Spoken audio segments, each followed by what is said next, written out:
How bad is it? Look, at the moment, Tim, it's not all that not all that good. You mentioned a significant number of job losses and hits to the economy, which I guess matches the economy in general. So the university sector has taken quite a significant hit, largely due to its, I think, over-reliance on international students.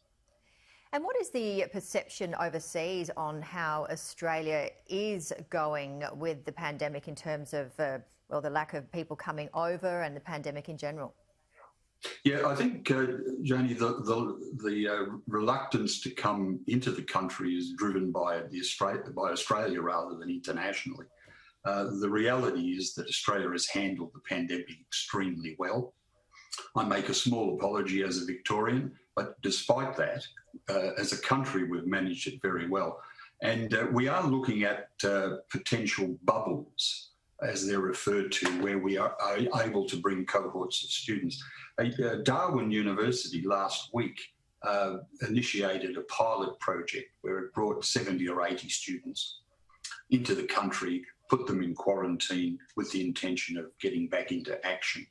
But as an overall solution, I suspect it's a sort of mid-2021 scenario. There's a bit of a divide, isn't there, with our institutions, those that have picked up very early the online process and those that have relied heavily on face-to-face education. Yeah, exactly right, Tim, exactly right. Look, my own institution, UBSS, is a small, a couple of thousand students, has responded very, very quickly and very efficiently to online education. I was interested earlier this week, Dan Tehan, who is the Federal Minister for Higher Education, said that the future is a mix of online, offshore and blended learning, so sort of a multi-modal approach.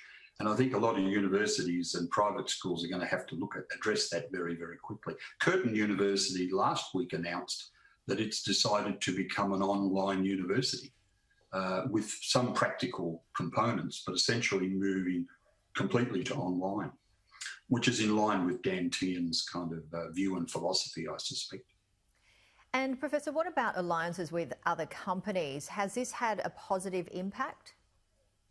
Yeah, and with other colleges and other universities, if I can use a sort of a personal example, Thailand, where we have perhaps 150, 160 students each year from at my school, were confronted with exactly the same situation that we were. No surprise, except for one fact that the Thai government in particular had never endorsed online learning in any way. So Thai education at university was all face-to-face, very traditional model. When confronted with online, of course, they had no capability nor experience in the area. And a couple of Thai universities called on us to assist them in putting the online program together for them. And I think that'll continue into the future. So I think what we're seeing is, Janie, probably new alliances emerging that will probably be more long-term than perhaps they've been in the past. Just finally, and look, we said at the start, it's not all doom and gloom. One of the great things about modern education, quite in contrast to when you obviously began your studies and I began mine and finished my degree all those years ago, is that what we see now is a lot more pragmatic education where the courses thread so closely to the vocation and people can actually see where they're going. Exactly right.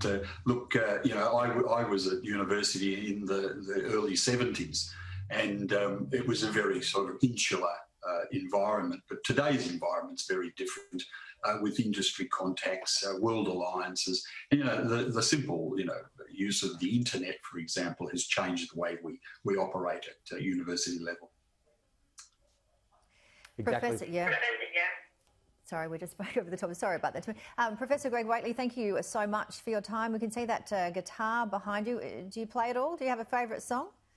Lots of songs from the past.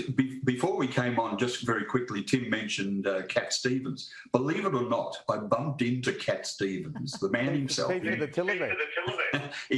Dubai at an airport, and I sat down beside him and said, it's not time to make a change.